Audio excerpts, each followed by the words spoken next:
اس کا کوئی کچھ سمجھ نہیں ہے مجھے. تو میں دوستوں کو کہا ہے, ان سارے دوستوں کے جو اگر کوئی سن بھی رہا ہے ابھی انڈیا کا, تو مجھے پلیز یا تو چھوٹا سا کلپ بنا کر بھیجیے, یا آپ مجھے لکھ کر کے بھیجیے کہ آپ کو یہ آپ کی پرابلم کیا ہے یار. کیونکہ اگر غلام نبی آزاد ہیں اگر نہیں گئے تو انہوں نے ایک مس اپرچونٹی کر دی یہ انڈرسٹینڈ کرنے کی پاکستان کو کہ اگر وہ یہاں آتے تو وہ شاید ان کے حالات تبدیل ہو جاتے. وہ سوچتے کہ ہم لوگ کس طرح پرامن رہتے ہیں, کسی کو تکلیف نہیں دیتی, اقلیتوں کو ہم کچھ نہیں کہتے. اگر کوئی پاکستان میں کوئی جھگڑا ہوتا ہے نا تو مسلمانوں کو آپس میں ہوتا ہے, اقلیتوں کو کچھ نہیں کہا جاتا. زیادہ تر اقلیتیں جو ہیں سیف ہیں پاکستان میں. اگر وہ یہاں آتے پوری زندگی انہوں نے کوئی گزر گئی تو اس لیے نہیں آئے کہ وہ ثابت کر سکیں کہ میں پاکستان کو دشمن ہوں. تو میں نے جو گیدر کیا ہے, جو ان کی بات سے یا ان کی تقریر سے جو میں نے گیدر کیا ہے کہ میں خوش قسمت ہوں کہ میں پاکستان نہیں گیا, تو میں نے گیدر یہ کیا کہ پوری زندگی انہوں نے ایک مسڈ اپرچونٹی کر دی کہ وہ یہاں نہیں آئے, کہ تاکہ وہ ثابت کر سکے کہ میں جو ہے نا پاکستان کے خلاف ہوں, میں پاکستان کو پسند نہیں کرتا. حالانکہ یاسین ملک یہاں آئے ہیں, میر عباس عمر فاروق یہاں آتے رہے ہیں, باقی مودی جو ہے وہ نواز شریف کے زمانے میں وہ کر گیا ہے, تو پھر تو وہ تو لوگ وزٹ کر گئے ہیں اور وہ انڈرسٹینڈ بھی کر گئے ہیں پاکستان کو. چاہے جائے کہ مودی کو پاکستان کے فیور میں نہیں ہے یا پاکستان کی حمایت والا کو بندہ نہیں ہے, لیکن یہ ہے کہ وزٹ کر گیا ہے. تو اس نے تو نہیں کہا کہ میں نہیں وزٹ کرتا.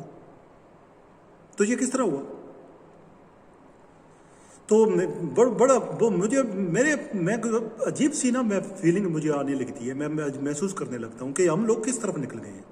کہ ہم اگر میں یاد مجھے پڑتا ہے کہ ایک دفعہ کچھ لڑکے انڈیا کے آئے تھے, میں کام جہاں کیا کرتا تھا, انڈیا کے لڑکے آئے تھے اور وہ زیادہ تر جو تھے وہ ہندو تھے, لڑکیاں ایک دو تھیں اور ایک مسلمان لڑکا آ گیا تھا انہوں میں کے ساتھ. اب یہ ہوا کہ جتنے ہندو ہیں نا لڑکے وہ میرے ساتھ بات کرتے تھے, وہ لڑکی میرے ساتھ بات کرتی تھی, وہ سارے فیس بک پر میرے دوست بھی بنے, لڑکے بھی دوست بنے, لڑکی بھی دوست بنی اور ابھی تک دوست ہیں.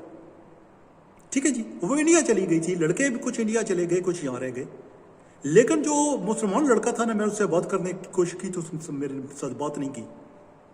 تو میں بڑا حیران ہوا اور میں نے اس کو ایک دو بار روک کر پوچھنے کی کوشش بھی کی کہ بھیا آپ کو کیا پرابلم ہے یار, ساری دنیا باتیں کر رہی ہے. تو کہتے ہیں نہیں ٹھیک ہے جی میں ٹھیک ہوں. یہ کیا ہے چکر ہے, یہ کچھ مجھے کوئی بتائے گا کہ کیا ہوا؟ بس میں یہی کہنا چاہ رہا تھا. یہ جب سے غلام نبی آزاد کی میں نے تقریر سنی ہے, یہ الوداعی تقریر کہ انہوں نے سیاست کو خیر بات کہہ دیا, تو میں سوچنے پر مجبور ہو گیا ہوں کہ یہ مسلمان جو سیاستدان ہیں یا مسلمان جو لوگ ہیں ایز اے نیشن, ان کو کیا ہو گیا کہ پاکستان کے خلاف ارزہ رسائی کرنے کے وہ بڑھ چڑھ کر حصہ لیتے ہیں, شاید یہ بتانے کے لیے کہ ہندو جو ان کی عزت کرنے لگیں گے. ایسا ہوتا نہیں ہے. اپنی شناخت کو ہمیشہ زندہ رکھنا چاہیے, یہ بہت ضروری ہے. ایک زندہ جاوید قوم ہونے کے لیے بہت ضروری ہے کہ آپ اپنی شناخت کو زندہ رکھیں. اس لیے آپ بس اگر یہ ایسا کریں گے تو آپ زندہ رہ سکیں گے, ورنہ پھر آپ مکس اچار بن جائیں گے. جیسے آپ کے سارے مسلمان ایکٹر جو ہیں نا وہاں اداکار ہیں وہ بنے ہوئے ہیں سارے, کسی کی کوئی شناخت نہیں ہے, کوئی پتہ نہیں ہے کہ سکھ کا بچہ کون سا ہے. انہوں کا اگر 4 بچے ہیں نا کسی مسلمان اداکار کے, تو پتہ نہیں ہے کہ ہندو کا کون سا ہے, مسلمان کا کون سا ہے, اور سکھ کا کون سا ہے, اور باقی کسی مذہب کا کون سا, ان چاروں میں سے, اور ان کا اپنا کون سا ہے ان چاروں میں سے. بس یہی کہنا تھا مجھے.